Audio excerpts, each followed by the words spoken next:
sederhana soalnya, yaitu apakah unsur golongan 2B itu tergolong unsur transisi.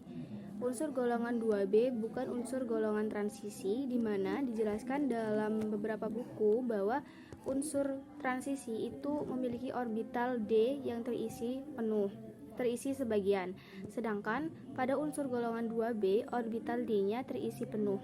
Nah, berikut beberapa alasan mengapa unsur golongan 2B ini bukan unsur golongan transisi.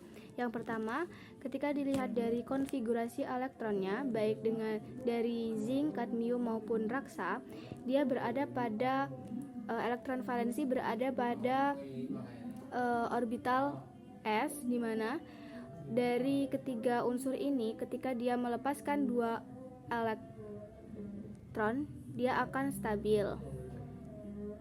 Kemudian pada bilangan, alasan yang kedua yaitu berdasarkan bilangan oksidasi unsur golongan 2B.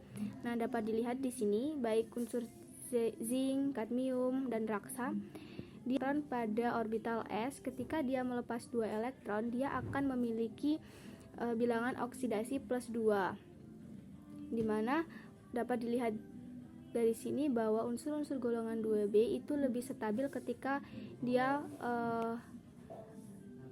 stabil hanya ketika bilangan oksidasinya plus 2.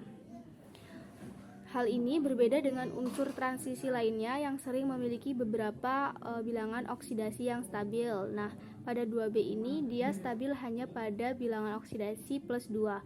Misalnya pada unsur zinc, ketika ia membentuk ion zinc 2+ akan lebih stabil itu dibandingkan ketika ia membentuk ion zinc plus.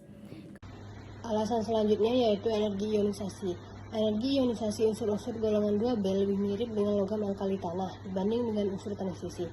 Energi ionisasi mereka cukup tinggi setelah pelepasan 2 elektron pertama, sehingga membatasi kemampuannya untuk menunjukkan lebih dari satu bilangan oksidasi yang stabil. Oleh karena itu, dalam beberapa definisi yang lebih ketat, unsur-unsur golongan 2B mungkin tidak dianggap sebagai golongan transisi sejati. Meskipun berada di blok D tabel periodik dan kadang-kadang disebut sebagai unsur transisi, sifat kimia mereka lebih menyerupai logam utama, keadaan oksidasi yang terbatas, dan kecenderungan untuk membentuk senyawa yang lebih sederhana.